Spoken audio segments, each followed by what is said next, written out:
আপনাদের সকলকে আমি আন্তরিকভাবে ধন্যবাদ জানাচ্ছি আজকের এই অনুষ্ঠানে উপস্থিত হওয়ার জন্য। আমি ব্যক্তিগতভাবে মনে করি আজকে বাংলাদেশ জাতীয়তাবাদী দলের প্রতিটি নেতাকর্মীর জন্য একটি আনন্দের দিন।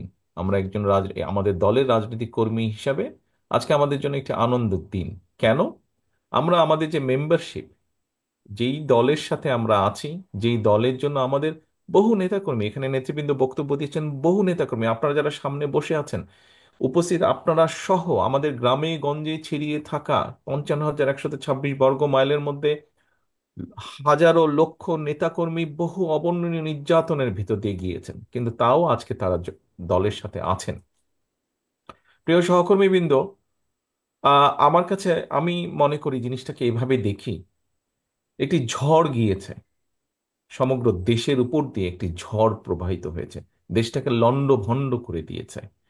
আমরা বিভিন্ন সময় বক্তব্য রাখি, যখন বক্তব্য রাখি আমরা দেশের বিভিন্ন সেক্টরের কথা বলি, প্রত্যেকটা সেক্টরকে লন্ডভন্ড করে দেওয়া হয়েছে। ডিটেইলে আমি গেলাম না। রাজনৈতিক দলগুলোর বিরুদ্ধে গুম করা হয়েছে, খুন করা হয়েছে, আমাদের শত শত হাজারের কাছাকাছি নেতাকর্মী আমাদের খুন হয়েছে, গুম হয়েছে আমাদের। বিএনপি সহ অন্যান্য আরো বিরোধী রাজনৈতিক দল, তাদের নেতাকর্মীদেরকে গুম খুন করা হয়েছে, অত্যাচার করা হয়েছে, পঙ্গু করে দেওয়া হয়েছে আমাদের সহ বহু বিরোধী দলের নেতাকর্মীদেরকে। দেশের সেক্টরগুলোকে যেরকম ধ্বংস করা হয়েছে, জনগণকে যেরকম নিষ্পেষিত করা হয়েছে, রাজনৈতিক দলগুলোকে সেভাবে নিষ্পিত করা হয়েছে, অত্যাচারিত করা হয়েছে, নির্যাতন করা হয়েছে নেতাকর্মীদেরকে। সেই ঝড় কেটে গিয়েছে। ঝড় কেটে যাবার পরে যখন ঝড় হয়, প্রাকৃতিকগতভাবেও যখন ঝড় হয়, ঝড়ে চলে যাওয়ার পরে লন্ড ভন্ড শস্য খেতেই হোক, ঘর বাড়ি হোক, মানুষ আবার সেটিকে পুনর্গঠন করে।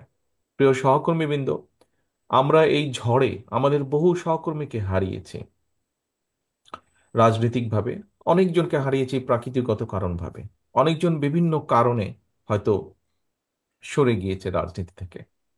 আমরা সেই জন্য দলকে আবার পুনর্গঠিত করব। এখানে নজরুল ইসলাম খান সাহেব খুব সুন্দর একটি কথা বলেছেন, যেই মানুষগুলো এত ঝড়ের পরেও দলটিকে ধরে রেখেছে, যেই মানুষগুলো দলকে নিয়ে গিয়েছে সাধারণ মানুষের কাছে, যেই নেতাকর্মীগুলো, যেই কর্মীগুলো নিয়ে গেছেন মানুষের কাছে, মানুষের মধ্যে ধরে রেখেছে দলগুলোকে, যেই মানুষগুলোর কারণে আজ আমরা আমাদের অবস্থান থেকে আমাদের কথাগুলো বলতে পারছি, সেই মানুষগুলোকে আবার আমরা একত্রিত করতে চাই, ঐক্যবদ্ধ করতে চাই।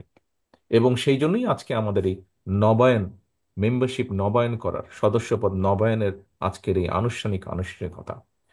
কেন আমরা নতুন সদস্যপদ গ্রহণ করতে চাইছি না আমি সে প্রসঙ্গে যাচ্ছি না। নেতৃবৃন্দ, স্টেজে উপস্থিত নেতৃবৃন্দ ওনারা সুন্দরভাবে খুলে খুব সুন্দরভাবে বলেছেন, এবং এর বিষয়টি আপনারাও জানেন।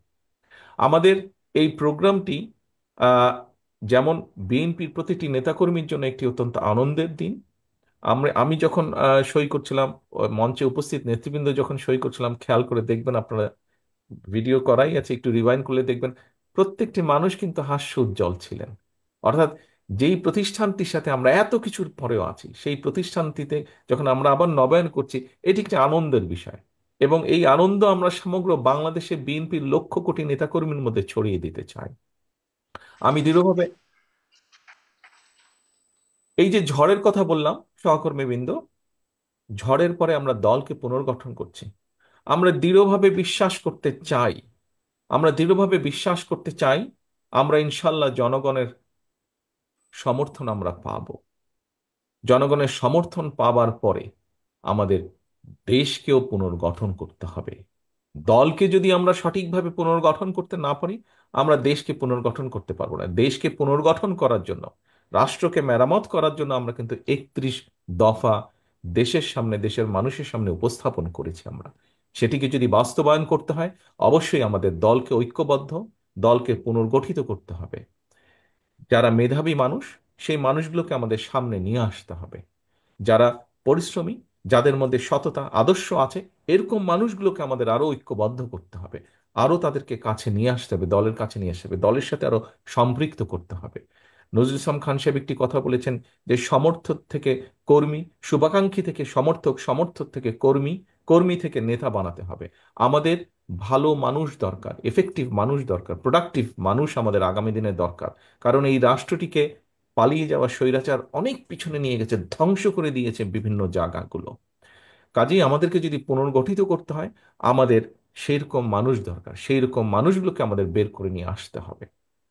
কাজেই সহকর্মীবৃন্দ, আজকে যেই কর্মসূচি আমরা শুরু করলাম, আমার সামনে আমি যেই নেতৃবৃন্দদেরকে দেখতে পাচ্ছি, এখানে আমাদের জয়েন্ট সেক্রেটারিরা আছেন, এখানে আমাদের বিভাগীয় সাংগঠনিক সহ সাংগঠনিক নেতৃবৃন্দ আছেন। স- নেতৃবৃন্দ, আপনাদের মাধ্যমে, আপনাদের মাধ্যমেই কিন্তু আমাদেরকে এই কর্মসূচিটি বা এই সাংগঠনিক যে কর্মসূচি আমাদের নবায়ন, সদস্যপদ নবায়নের, এটি আমাদেরকে সাকসেসফুল করতে হবে। কাজেই আপনাদের দিকে দল তাকিয়ে আছে, এবং আপনারা থানা, পৌর, ইউনিয়ন, গ্রাম, জেলা, এই পর্যায়ে যারা নেতৃবৃন্দ আছেন তাদেরকে তাদের মাধ্যমে অর্গানাইজ করে, আমি দৃঢ়ভাবে বিশ্বাস করি, যেভাবে আন্দোলনের সময়, স্বৈরাচারের বিরুদ্ধে আন্দোলনের সময় আপনারা বিভিন্ন সময় তাদেরকে সংগঠিত করে ঐক্যবদ্ধভাবে সুন্দরভাবে অর্গানাইজ করে আপনারা সফল করেছিলেন, আমাদের সেই বিভাগীয় সমাবেশগুলো, আমাদের বিভিন্ন সময় অন্য অন্য অনুষ্ঠানগুলো আপনারা সফল করেছিলেন, এই কর্মসূচিটিও আপনারা সফল করবেন। এখানে আমাদের সম্মানিত সভাপতি ওনার বক্তব্যে একটি কথা বলেছেন, যে গতবার যখন আমরা শুরু করেছিলাম, আহ, একটু একটি বিষয় ওখানে ছিল। আমরা চাই সেই বিষয়টিকে, সেই দুর্বলতাটিকে এবার পাশ কাটিয়ে, সেই দুর্বলতাকে ওভারকাম করে আমরা আরো ভিতরে চলে যেতে চাই, অর্থাৎ আরো তৃণমূলের কাছে চলে যেতে চাই, যেই তৃণমূলকে আরো সংগঠিত করলে আমরা দলকে সংগঠিত করতে পারবো। প্রিয় সহকর্মীবৃন্দ, আমি বক্তব্য বাড়াবো না। এখন বক্তব্য থেকে কথা হচ্ছে কাজ। এখন কাজ আমাদের, বিশাল কাজ আমাদের সামনে আছে। আসুন, যে উৎসাহ, যে উদ্যোগ, যে দেশপ্রেম নিয়ে আমরা স্বৈরাচারের বিরুদ্ধে গুম খুনের পরেও, শত অত্যাচার নির্যাতনের পরেও আমরা দমে যাইনি, আমরা আমাদের দলের হাজারো লক্ষ নেতাকর্মীকে নিয়ে আমরা স্বৈরাচার মুক্তি আন্দোলনে ঝাঁপিয়ে পড়েছিলাম, ঠিক একইভাবে আসুন আজ আমরা আবার দলকে পুনর্গঠিত করার জন্য, কারণ এই দলকে পুনর্গঠিত, যত শক্তিশালী পুনর্গঠিত ঐক্যবদ্ধ আমরা করতে পারবো, আমরা আগামী দিনে আমাদের 31 দফার মাধ্যমে রাষ্ট্রকে তত দ্রুত আমরা মেরামত করতে পারবো, রাষ্ট্রকে আমরা পুনর্গঠন করতে পারবো। আসুন আমরা আমাদের কাজ শুরু করি আজকে থেকে। সকলকে আন্তরিকভাবে ধন্যবাদ। আসসালামু আলাইকুম।